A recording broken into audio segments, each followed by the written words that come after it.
So you just started playing DBD and you don't know which killer to main. No worries, I've asked the internet and compiled the info you need to be a successful Skull Merchant main. Guard your 3-gen.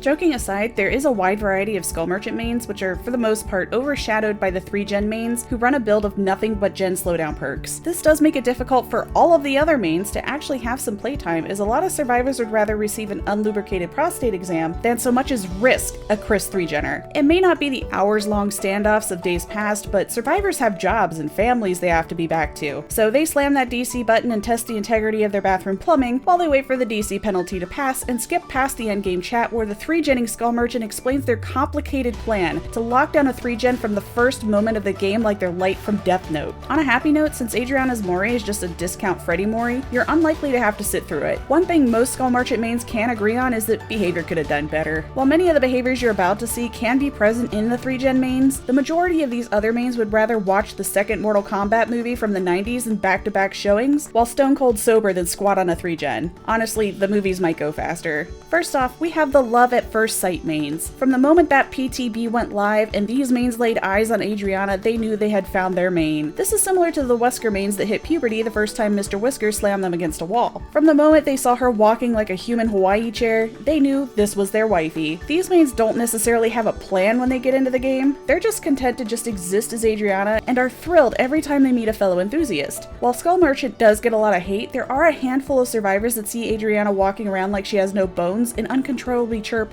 "Mommy." These mains would throw themselves in front of a speeding bus for the mere opportunity to lay hands on those cheeks. The love at first sight mains understand and will generally either let these thirsty bastards live, or let them live the dream before unceremoniously putting them down because they are the only one allowed to clap those cheeks. Next up, we have the Skull Mommies. These mains are just big fans of Adriana, but they do have a tendency to punish survivors that misbehave. While the love at first sight mains don't mind a survivor lighting up their rear end with a flashlight halo, Skull Mommies have a very different attitude. You wanted Mommy's attention, now you have it. Skull Mommy will then proceed to tunnel the survivor that so desperately wanted her attention, much to the chagrin of the other survivors who are working diligently to break up a potential 3-gen. While Skull Mommy isn't necessarily looking to 3-gen survivors, if a 3-gen happens to appear in her yard, she's going to grab her paddle and wait to bend the next survivor over her knee. They don't like it, but survivors are never going to learn from their mistake if Skull Mommy doesn't take advantage of it. Skull Mommies respect risky gameplay, and the survivors who try to play it safe will soon be finding themselves floating into the great beyond because Mommy does not like to be bored. Next up, we have our Bone Merchants. These mains will either run Devour or Haunted Ground and set up their mini orcas to take down any survivor yachts that dare sail near their territory. Devour is generally standard, but some of them took inspiration from the hags that trap Haunted Ground, and once the survivors call out its position, they dive bomb it like a bunch of seagulls trying to steal a 3-year-old's churro. The moment that bad boy gets cleansed, the Bone Merchants are dropping survivors left and right. Devour is more of a long game, patiently downing survivors and making sure to hook them close enough to the totem to keep an eye on it. Next up, we have our Karma Merchants. These mains are generally descended from the great justice-seeking slinger mains. If they happen to notice a survivor sandbagging another survivor or trapping them in a corner, the Karma Merchant will go out of her way to make sure that player has the worst match of their life. If the other survivors join in, then we have ourselves a voluntary hours-long match where the only way to escape is to either DC or just wait for the other survivors to get bored and finish the gens. At that point, Karma Merchants will just slug you so you can see what it feels like to be left on the ground like the garbage you are. Skull Merchant. Another Talita? Well, there can only be one kaiju-sized ass in my yard. Time to tunnel.